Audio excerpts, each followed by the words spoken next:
Greetings, welcome back to Prophetic Forecast.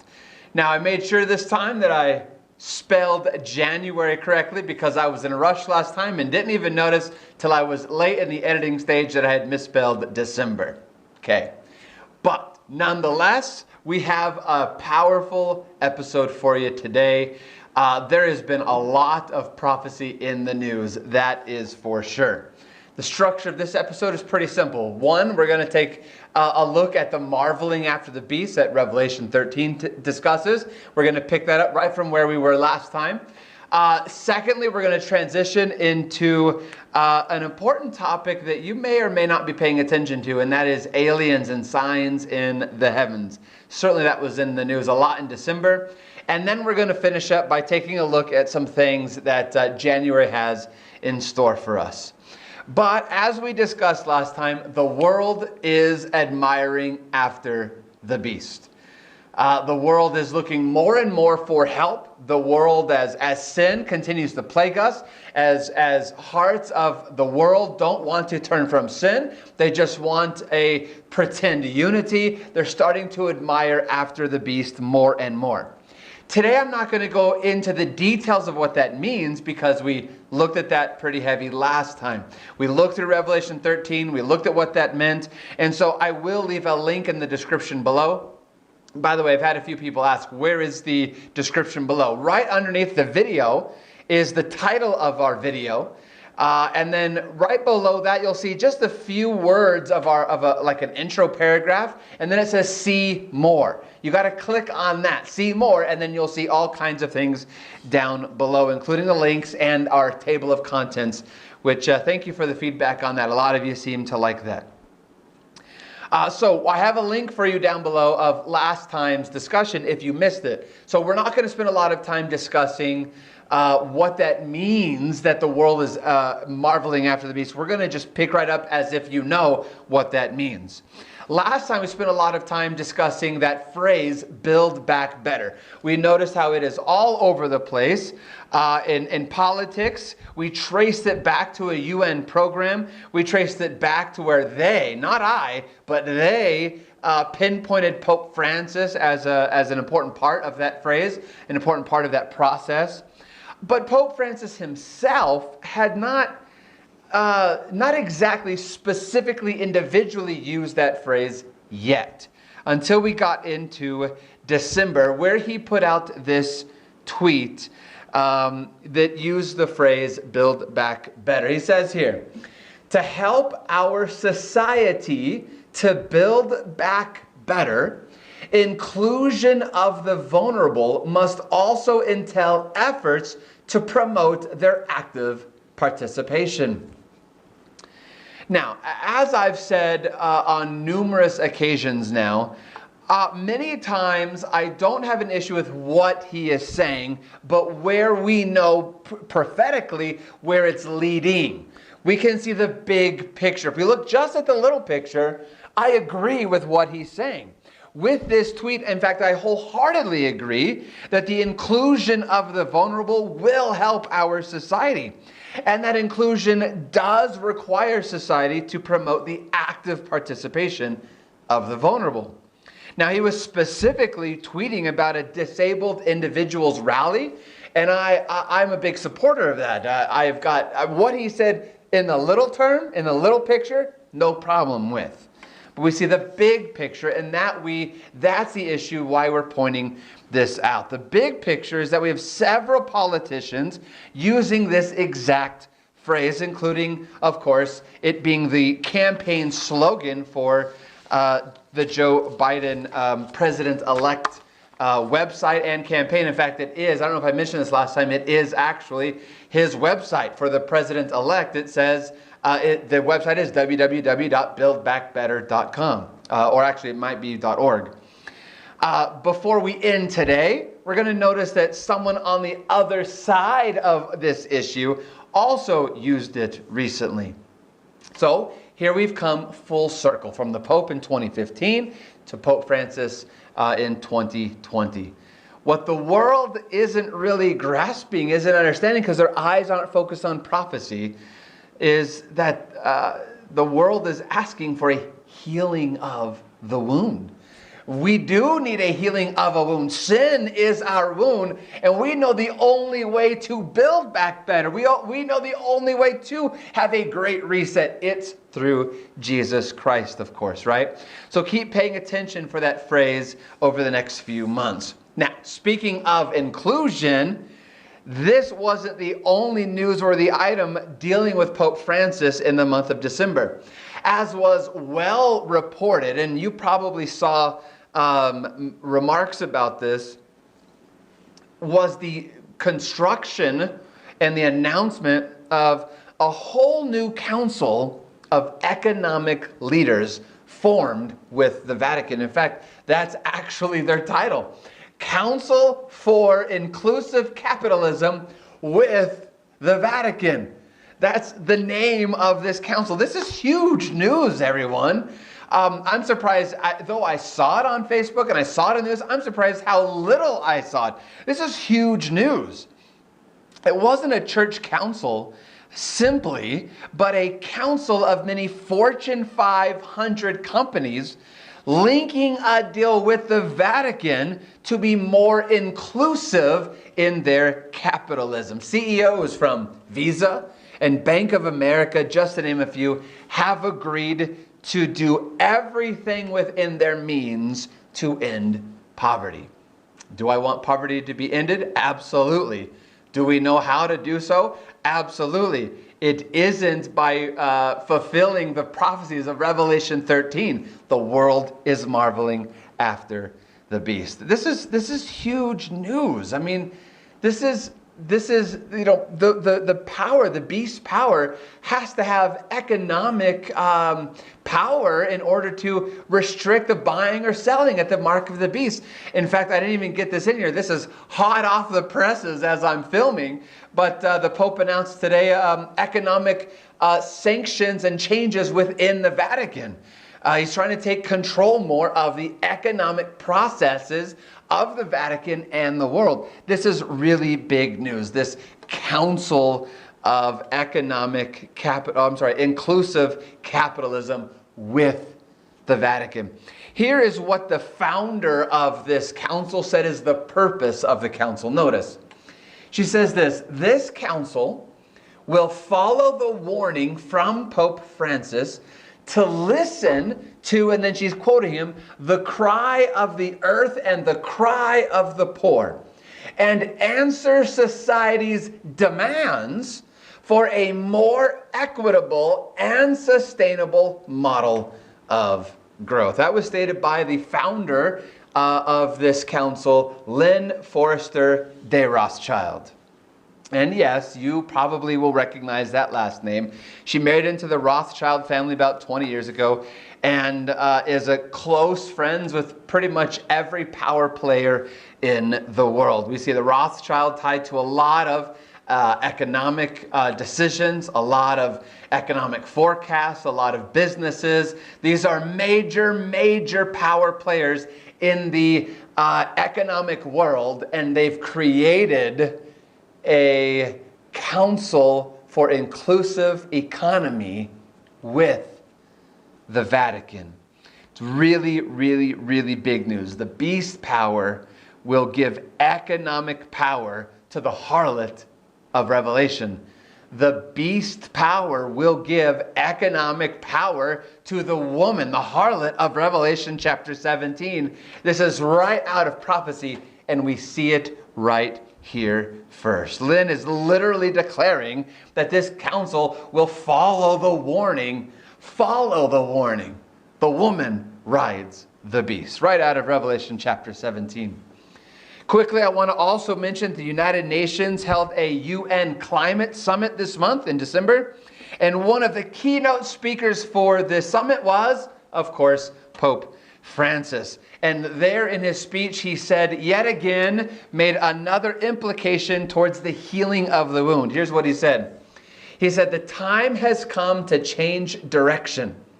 Let us not rob younger generations of their hope in a better future.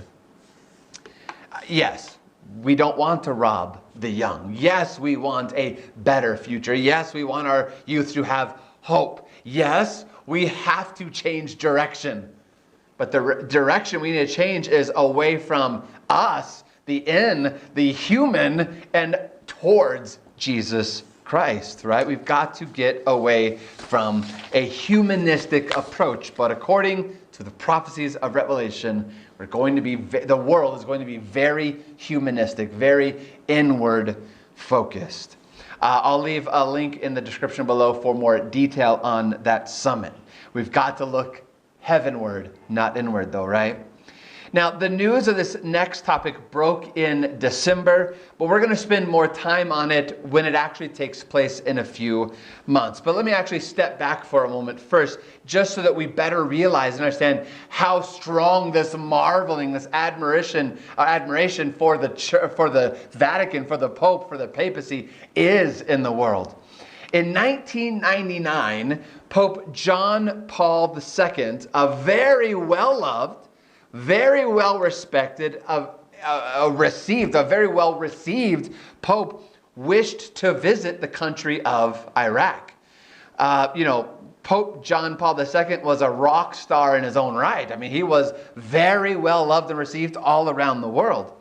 Iraq, of course, being the home of many biblical sites, like the original home of Abraham and the place of Babylon, and many great Bible stories took place in the modern day land of Iraq. But even though John Paul II was a rock star, even though he was well received, well loved, well respected in the world, he was actually rejected. His request was rejected in 1999. Saddam Hussein did not want him coming to Iraq. So he decided to hold a spiritual journey there instead. And what that means is that he went there by Catholic prayer, that he sent his spirit, his essence, his power, his glory there instead. Now fast forward to today.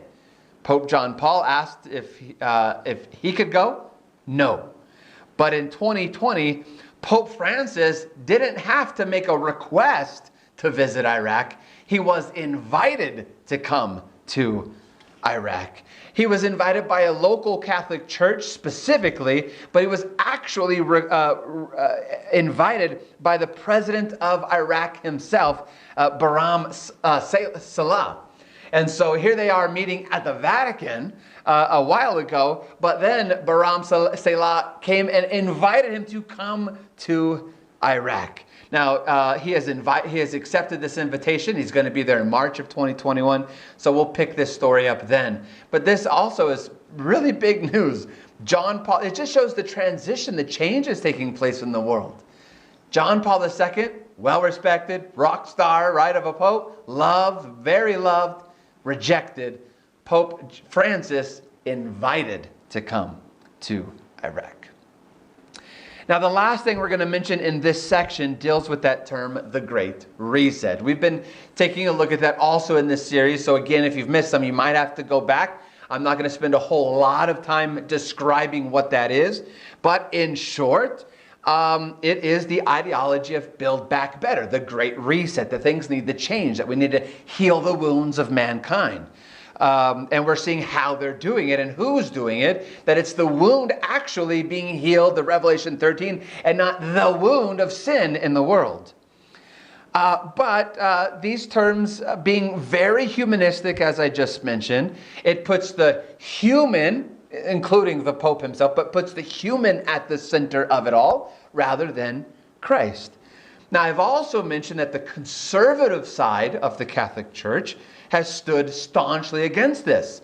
They don't believe in a Great Reset. They don't believe in globalism. They stand out against Pope Francis and say that he is bringing about this one world government of the Antichrist. They've been very staunchly against. In fact, just one example here.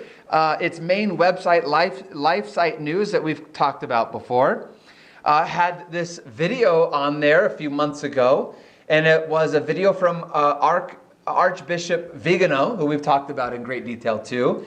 And it says Archbishop Vigano's new letter warns of the Great Reset plot to subdue humanity and destroy freedom. So they've been out against this phrase a lot, out against the work. That is until December, where we see a sudden shift. But it's a different kind of shift. They didn't just say, yeah, we're all in on the Great Reset now. They called for a new Great Reset, one that is focused on Fatima, one that has the world accept the prophecies of Fatima, the believed, proclaimed prophecies of Fatima. Now, again, Fatima is something we've talked about in great detail in a past series. I'll have a link for that down below if you missed that series. But in short, Fatima is a place in Portugal where a spirit who claimed to be the Virgin Mary appeared to 3 children over 6 months and proclaimed messages that the world needed. Proclaimed, hey, this is how we fix the world. The world was in World War I. The Spanish flu was just breaking.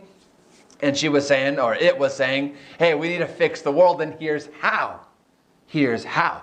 I've been adamantly warning the listener to be prepared for a future event. At some point, it's going to happen again. It's not going to be the Virgin Mary. It's not going to be from heaven. It's going to be a major deception, just like the first one in 1917. But now we have a side, this other side, who's been against the Great Reset recently with this article, again on LifeSite News, says the world needs Great Reset that was proposed at Fatima. So they're still on board with the Great Reset. One side, the progressive side, says, hey, we need a Great Reset. We need to put the person at the middle. In fact, in the past, we've seen that exact phrase with the human at the center, right? And that's the issue with it. It puts the human at the center. So the progressive side, we need the human at the center. We need a Great Reset. The other side now is saying, well, you know what? We don't want that Great Reset. We need this Great Reset, the one of Fatima. What are they hoping to accomplish? Who really is at the heart of that one? Well, let's notice from the article. Here's what the author says. Our Lady asked for a Great Reset whereby we might reorient our priorities to the God that created us. Okay, maybe she's saying, or it's saying a priority back to God at the middle. Let's keep reading. She calls for a transformation of society where Christ would be king again. Okay, maybe Christ is at the center of this. Although the entire world's power and money are arrayed against her, that's the Virgin Mary, the ultimate victory is hers, even if humanity refuses her advice. So it's saying it doesn't even matter if you accept Fatima, if you accept the Spirit's coming to get you. Even if the world stands against her, she will be victorious. It mentioned God, it mentioned Christ, but it focuses on her. Let's keep reading. What makes her proposal attractive is that she has promised us that her Immaculate Heart will triumph in the end, regardless of our follies. See the issue? While claiming, that we want to be focused on God, and yes, while saying with words that Christ is the King, it glorifies Mary and her believed victory. That even though the world stands against her, she will be victorious. Not him, not Christ, but that she will be victorious. And it brings us to her Immaculate Heart. It puts Mary at the middle. She's human. So it's just a different form of the same humanistic doctrine. The progressive side says, let's put the human at the middle. The conservative side now saying, hey, you know what? We do need a Great Reset, but we need Mary at the middle. Now, I want to be very clear to you. We do need a great reset. We do need to build back better. How? Galatians 2:20 says this. Paul tells us, I have been crucified with Christ. It is no longer I who live, but Christ lives in me. And the life which I now live in the flesh, I live by faith in the Son of God who loved me and gave himself for me. Friends, family, we do need a great reset. We do need to build back better. But we need the true source of metamorphosis, the true source of conversion. And it's only when we put Christ at the center. You know, the Bible has warned us repeatedly concerning the last days and the deceptions of the last days. It's warned us about these false doctrines, these false prophets, these false Christs, these false appearances. It's warned us about the coming angel of light. It's warned us about Fatima type events in Revelation chapter 16. And we've covered those. I mean, the Bible is clear. Clear, clear, clear. It's also incredibly clear. It's also very clear that we don't need a human at the heart of our society. We need Jesus, and he brings the human to God. The world is swallowing this false doctrine right up. It's being prepared for a major false deception. December has been full of the news as it prepares us more and more.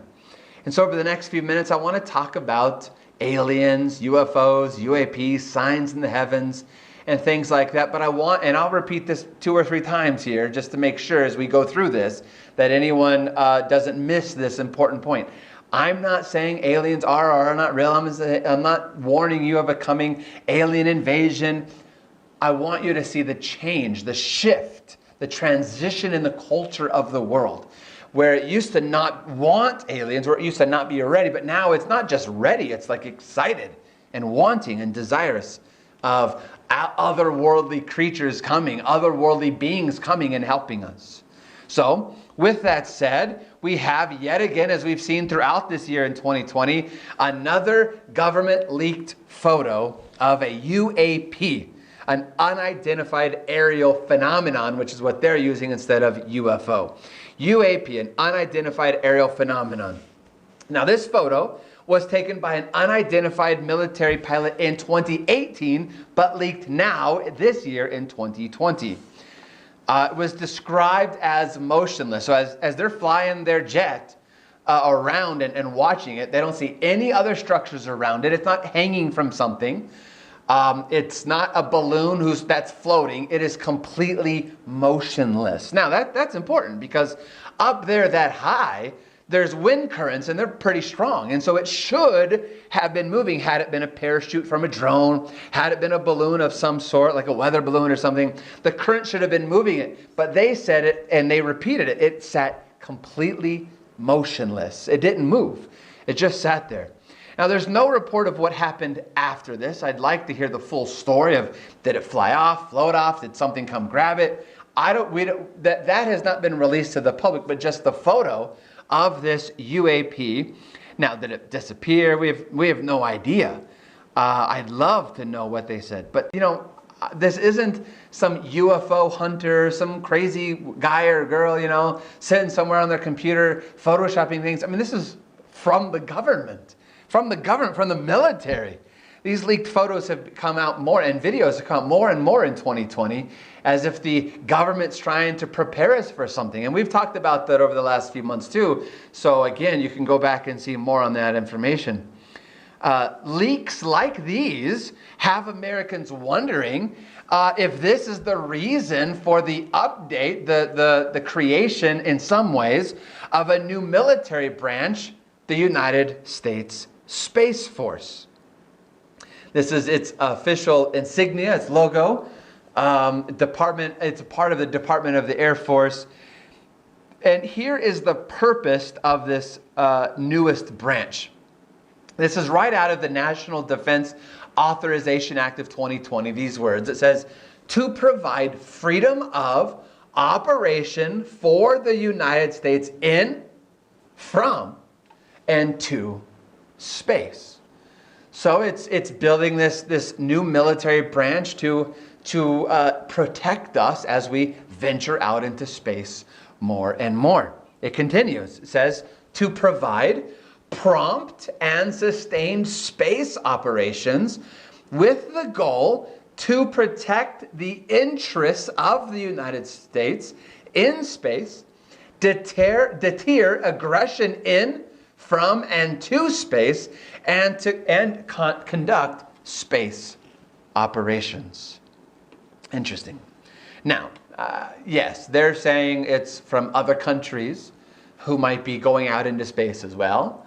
But many have been wondering, I'm not personally wondering, but many are starting to wonder, is this because they know something? Is it because of these UAPs, because of these sightings, because of these signs in the heavens that we're starting to say, hey, we better get ready? Seems like something is coming. But in December, this is why we're talking about it now, in December, Vice President Mike Pence announced that those who serve in this branch would share a special name. He said soldiers, sailors, airmen, Marines, guardsmen, and guardians will be defending our nation for generations to come. You may have heard about this in the news. Many in Hollywood, from Mark Hamill to William Shatner, especially James Gunn, the famous director of Guardians of the Galaxy, are coming out and laughing at the Trump administration, saying that they're ripping off Hollywood. Well, that's not totally true or realistic. They're actually taking this name, Guardians. It goes back to the early 1980s with the original Air Force Space Command, which was called the Guardians of the High Frontier. So this name Guardians has actually been used before in our history. But here we go. The Guardians, right? We're reaching out into space and we need guardians. Many are wondering, they're wondering, is someone out there? Are there aliens out there? Is there life out there? And again, we're seeing a shift from fear and rejection and that's conspiracy, that's crazy, to wow, yeah, there are, and kind of an excitement for it. The space news in December doesn't stop there. This is really going to blow your mind. The retired Israeli head of their space program. So again, this isn't some random guy off the street or in his basement. This is the retired Israeli head of their space program announced that Earth has been in contact with aliens for quite some time now. And that they are bunkered down. They've actually built on the backside of Mars. That they've bunkered themselves down there, waiting for humans to be ready for their arrival. Now, Haim Eshed, who served as the head of the Israeli space program from 1981 to the year 2000, was quoted as saying this. Notice what he said.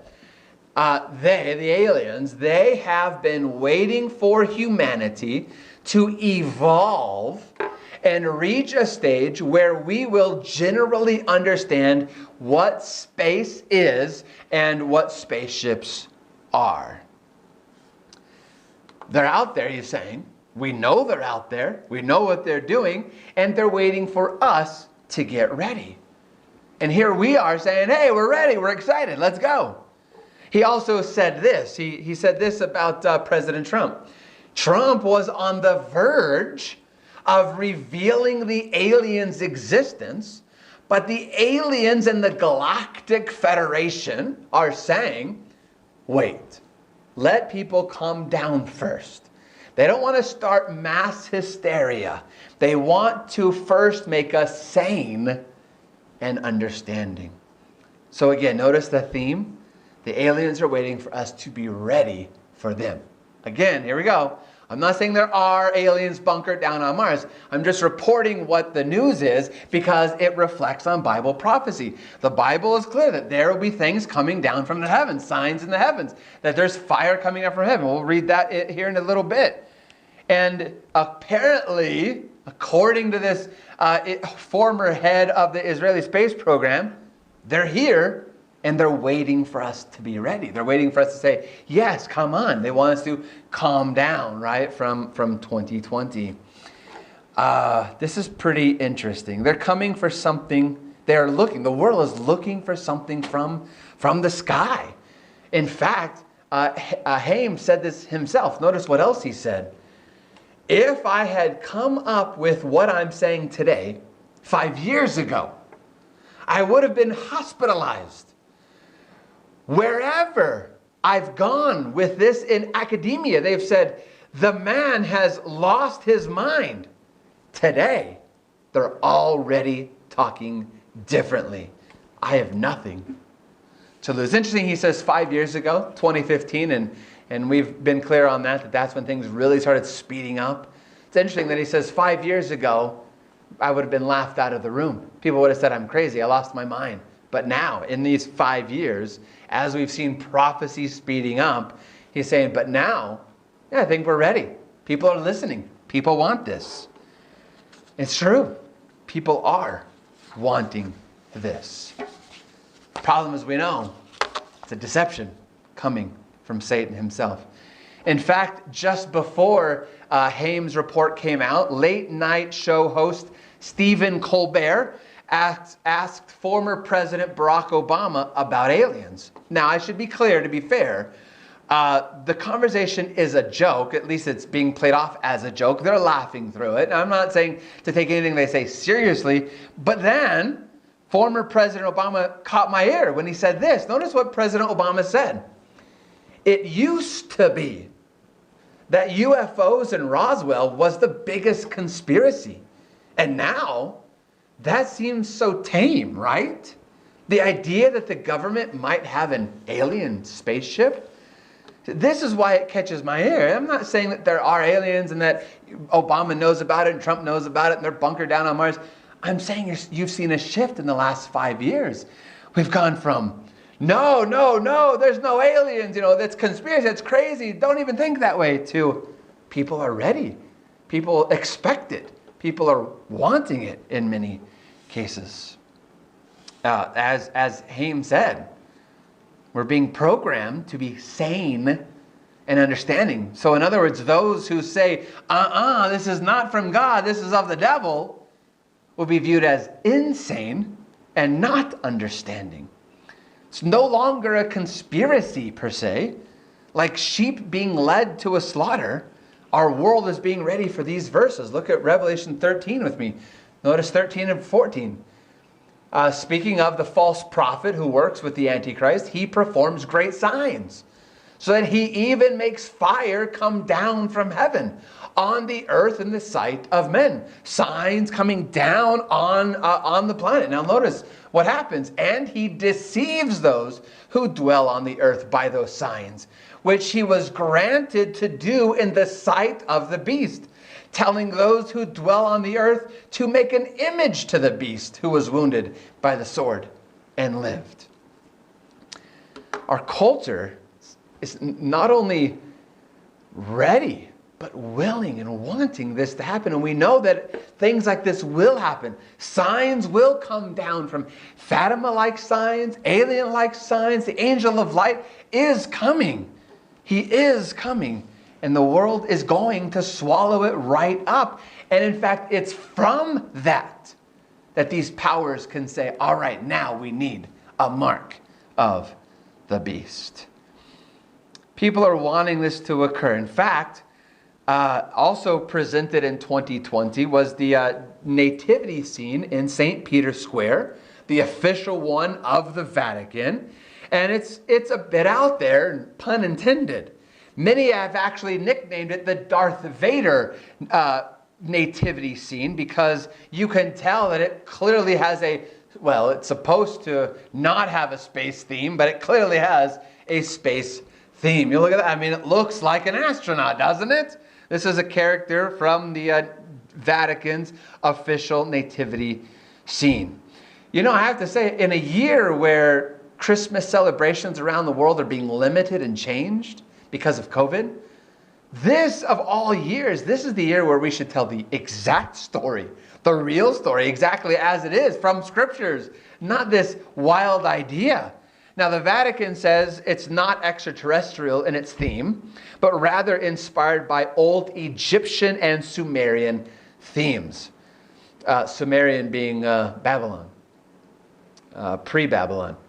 In other words, maybe even worse than E.T. being the theme, it's characterized as being in the spirit of old pagan religions. As if that's better. And that's what they were like, yeah, no, not extraterrestrials. Egyptian and Sumerian themes. Nevertheless, to the point, a lot of people have these themes all over the place. That there are aliens coming soon. Several other things happened this month which lifted our eyes up to the heavens. Many of them just beautiful natural things like these. Of course, I'm sure you all took a good look at the Christmas star. Some of us had telescopes and others didn't. I'm sorry. If you didn't get to see it through a telescope, you really missed out. The great conjunction of Saturn and Jupiter on December 21st. And let me be clear, no, this is not the Star of Bethlehem. I keep seeing that. The Star of Bethlehem, no. The Christmas star is its nickname. The Star of Bethlehem, totally something else, something different, okay? This is not what the wise men saw in the sky when Christ was born.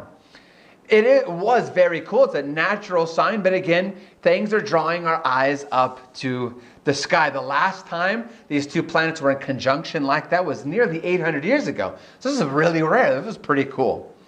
Also this month, in December, astronomers released the findings that radio signals were heard from the closest star system to our solar system, and that is the Proxima Centauri solar system. These signals, they believe, this is their report, are not natural. Here's what I mean by that. Things in the natural world or natural space all make noise. Stars make noise, planets make noise, pulsars make noise. All these things make noise, but they all fall within a certain spectrum of noise, right? From, let's say, this to this spot. All those natural ones, though they have this extreme, that extreme, they all fall within this certain spectrum of radio signals. The radio signals coming from Proxima Centauri don't fall in this category. They fall in the spectrum of created radio signals. So again, TVs make noise, radios make noise, Wi-Fi, all these things make noise out into space, and so we can catch that. We can catch those sounds and signals coming from our own planet. The sounds, the radio wavelengths, the radio sounds coming from Proxima Centauri fall into that spectrum, actually, is what they're saying, of created noise. Now, they didn't say what they could be from. They didn't hypothesize. They didn't say, oh, absolutely, this is a Wi-Fi signal. Or they just said, it's a mystery to us because we hear these things that are in the spectrum of created noise. By the way, also something that was heard years ago within that 2015 to 2020 time frame, but it was released here in December of 2020. The leader of this project who heard these radio signals, his name is Andrew Simeon, and notice what he says. There's a lot of talk about sensationalism in SETI. SETI is the program of listening to the world, to the universe around us. The reason we're so excited about SETI and why we dedicate our careers to it is the same reason why the public gets so excited about it. It's aliens. It's awesome. This really is true. There's a culture in our world that is excited for aliens. It's awesome. Remember hearing about the old War of the Worlds radio program? The mass hysteria that set in. People were, well, the reports are that people committed suicide, though we don't actually know that in history. But the world was in a panic thinking that this was real news. But now it's almost like people are excited. That's listening to it on the radio. Imagine now what the world would do if it saw it on television, saw aliens coming out of a ship or a being coming down from space. The world is just ready to eat that right up, isn't it? Take as a last example now of the newest sensation around the West Coast. You may have heard about this. It's what's being called JetPack Man.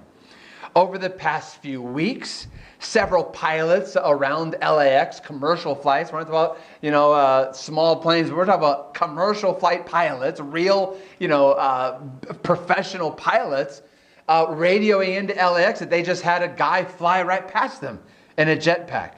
Well, for the first time, someone actually caught this on film. I use that term loosely because I'm old, film, but they caught it actually on their cell phone.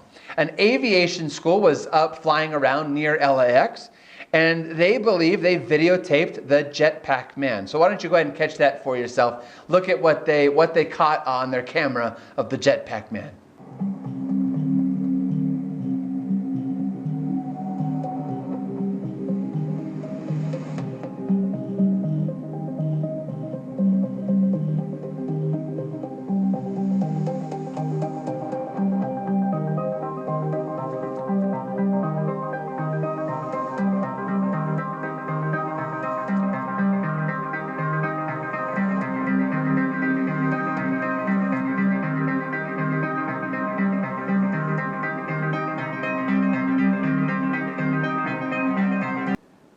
So there are some discussions about what it is. There's people arguing that it's a large homemade built drone. There's people saying it is a man who's created a new jetpack that can take them thousands of feet into the air for long amounts of time. Who knows what it is, but yet again, it's another case of look to the sky. Look what's happening in the sky, right? People are looking up. There's all these mysteries suddenly in the air, and people are looking for answers. Jesus told us this would take place. Luke 21:11, as signs of the end time. There will be great earthquakes in various places, and famines and pestilences. And those are the famous ones that we always talk about as signs of the time, signs of the end. But notice, and there will be fearful sights and great signs from the heavens.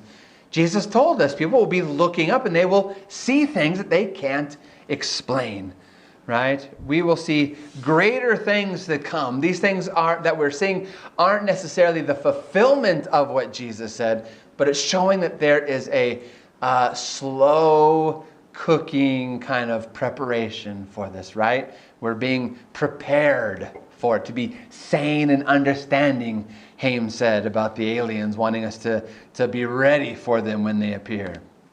Whatever it is, when it appears, the world is ready for it to appear, isn't it? Now is the time, though, for the church to respond. Now is the time to draw closer to our only safe shelter. These things that do eventually come, the angel of light that does eventually come, will provide for us a very humanistic doctrine of how to save ourselves. We've got to put Jesus at the center. Look also down below. I don't want to take any further time on this topic, but look down below for an article discussing the 42,000 satellites that Elon Musk has been granted permission to put into orbit. He wants the whole world to be covered with internet, to have use of the internet.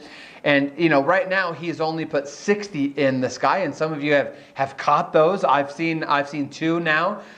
Friends of ours said they saw like 44 of them one night, but now, as of the last update, there's 60 in the sky, or in orbit, but he plans on putting 42,000 of them up there. It's incredible. Just to think about what the sky will look like then, about signs in the sky. We're going to see satellites all the time, drawing our eyes upward, right? Not heavenward, but upward to what is happening here on this planet. But we really need to transition into January. And while feeling very faithful moving forward, it certainly is a month that needs extra prayer and vigilance from the Christian church, right? We've got to be vigilant because we've got this enemy walking around like a roaring lion, right? He's ready to devour. He is full of nasty violence. And quickly touching on another subject from December, I'm sure you followed the Nashville explosion. It's very notable because it seems, this is an early report, but it seems like it may have been done with that countdown to draw in first responders so that it could take out more first responders. There's also now a motive floating around that maybe he was trying to take out 5G networks because he attacked the AT&T building as well. Whatever his reason was, it happened, and it's a disgusting act, a sad act. But we're going to see more and more of these types of violent things as we move forward too. We've already had several public shootings in the last few weeks too. Most notably, just as I'm filming, just a night or two ago, of the killing in an Illinois bowling alley with another public shooting. Things are becoming more and more unstable and unsafe in our world. This is also very accurate when we talk about COVID-19. There's a brand new COVID-19 strain in the UK. It's been discovered in Japan and Canada as well, and the world is responding by locking down more international flights. We're left with questions. Will the vaccine cover this new strain? They say so. They say it does so far. And if so, will it continue to work as it mutates? That's been part of the problem this whole 2020, is that this strain keeps mutating constantly. That's why you hear news from all over the place. This and that both seem to be true, and in many cases because it's mutating. Things are very unstable as we move into, very uncertain. We have this true when we talk about the election. We've got the Senate special elections in Georgia. We've got the conclusion of the Electoral College process as Congress, makes it official by reading the Electoral College results and makes it official. How will any of these things work out? Will they work out? Will one side be okay with what happens? There's a lot of questions, a lot of uncertainty as we move forward. But where I want to spend some time today before we end, as we get ready for 2021, is that I keep hearing from many people this idea that God will deliver the presidency to Donald Trump in January. Now I should be clear. God does pick kings, rulers. Daniel 2 is very clear on this. God anoints them. But I want to also mention that not every king or ruler is chosen for the good that they do. Many times they're chosen because it's the desire of the heart of the people. Take, for example, King Saul, the first king of Israel. He wasn't chosen because he was a good man. He was chosen because the heart of the people wanted him. God was ready to choose a boy king, right? David. Which he would do eventually soon too, but the people wanted the tallest in the nation. They wanted the big guy, Saul. So God allowed them. So just because God does anoint people to be leaders doesn't mean he's always choosing one that's right for the job, or that that is going to do good things. So whether we talk about the Bushes, the Clintons, Obama, Trump, and the president-elect is Biden, and I realize people are fighting that. Whoever it is anointed by God, but God does not always choose the one who's going to do what's best. He does sometimes what the people want. So we need to be careful by saying, Trump is pro-life, therefore God will choose him. We can't put words in God's mouth or motives in God's mouth. We don't know that big picture, what God has in store. But it's why people are saying it that concerns me. That's really the topic I want to discuss. Why people believe that God will choose President Trump. What they're saying is that, and I've seen personal friends of mine, public figures in Washington and around the nation, say that God's word declares that President Trump will be reelected in 2021. That God's word has declared. That's what they're stating. Now, I don't think God's word, when I use the phrase God's word, I'm talking about the Bible, the scriptures. But when they're saying God's word, they're not necessarily meaning from God's written word. Because there have been a lot of prophets or false prophets, a lot of self-proclaimed prophets, maybe that's a safer term to use right now, self-proclaimed prophets stating that God is revealing this to them in vision,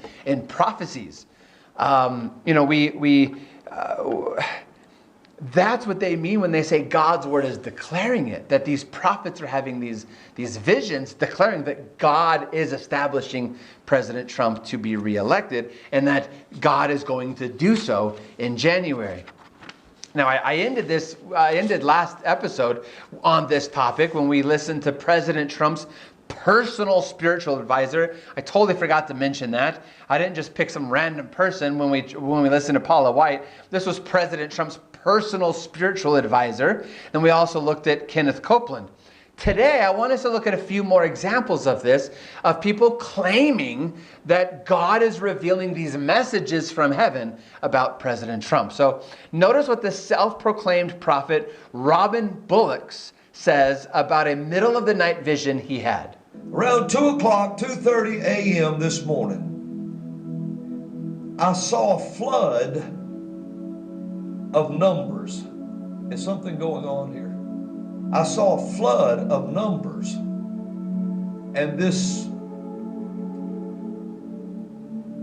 flood of numbers was going up like this. And it was like it was flat. I don't have anything to show you, but it was like it was flat, and it was like water, and it was just going up, just like that, like a road. Flood of numbers going up quickly, just flooding upward. And at the base of this, it was Trump. And I saw Trump and numbers going up. Then I saw numbers the same way below it, about half the size, half the length, going down. And it said Biden. So this is what I saw at about 2 o'clock, 2:30 this morning. A flood of numbers going up for Trump, going up, and a flood going down for Biden. That's what I saw. I wasn't asking to see it, I just saw it. It just came in the spirit, and it was a vision. It wasn't a dream, and it wasn't a word. It was a vision. And it was strange looking, but that's what I saw. Now his story continues with him claiming that God told him that Biden would go down in shame. He said it seemed like it was going to take place before Christmas as a present from heaven. That President Trump is God's own personal trumpet. And that when Trump is established, God will use him as a mouthpiece. That God will use him to, and this is his words, quote, build back after. Now, did you catch it? It didn't say build back better, but that God will use Trump to build back after. It's really the same thing. So now we've got the other side saying, yeah, let's build back better. It's all pointing to Rome, isn't it? What is up with this terminology? It's fulfillment of Revelation 13. Keep paying attention to that phrase as we head into 2021. Now, in speaking directly about this very vision, like literally talking about the Randy Bullock's vision, here is what another self-proclaimed prophet, Sid Roth, on his very popular show, Sid Roth, It's Supernatural. This is what Sid Roth said about Trump being the president in this Randy Bullock's vision. And I am so excited to give you an early Christmas present. You'll love this present. I get calls all the time, or not really calls, I get letters all the time about, you missed your prediction on Trump. He didn't win. Where is your faith? What does it say in the Bible? When God comes back, will he find faith on earth? Where are the people believing the prophets? Well, I believe the prophets, and you are about ready to hear the best Christmas present you could possibly have. Because, candidly, we are one miracle away from a socialistic country. But we got a Christmas present. I say we got. You can't see it right now because you need faith. The best Christmas present? Hold on. Did he just state that President Trump back in the White House is the best Christmas present we can get from God? Seriously, I really meant this. Like, as I listened to it, I thought, am I on candid camera? Is this all like the Truman Show and people are just laughing at me? Like, what is going on? Is this real? Did a Christian just purposefully take the focus off of Christ? Is not Christ the greatest Christmas present ever? That even the wise men went searching for him? Isn't Christ why we celebrate Christmas? Look at that. Yet again, all roads leading to Rome. Both sides putting the human at the center. The progressive side saying put the human at the middle. The conservative Catholic side saying put Mary at the middle. And the conservative Christian American side saying put President Trump at the center. Both sides, all sides, putting the human at the center. Both sides glorifying the spirit of Antichrist. And I really mean this. I pray that you are not one of those Christians proclaiming that the election is a spiritual battle. Lastly, this month, the last topic for today, there was a Jericho march in Washington where a group of Trump supporters marched around like the Israelites at Jericho, and they prayed that God would bring down the walls of what they call is election fraud. And in their prayer to anoint President Trump with another term. Now, Alex Jones isn't typically, he's actually, if you really listen to Alex Jones, and I guess I'm not advertising you should listen to Alex Jones, but if you were to take the time to really listen to Alex Jones isn't typically very pro-Trump. And I know some of you are like, what? Huh? I know that's not what the media says. He's very anti-globalist, and that's really what his focus is. And because he's anti-globalist, he personally doesn't want the Democrats. He doesn't want Joe Biden. He wants President Trump. But his reason typically for wanting President Trump isn't because he wants President Trump. It's because he doesn't want a globalist movement. Okay? But Alex Jones and the InfoWars crew show up at this Jericho march. And he's also not typically known for talking about Christianity or the Bible much either. But check out just a snippet here, just a few moments of what he said at the Jericho march.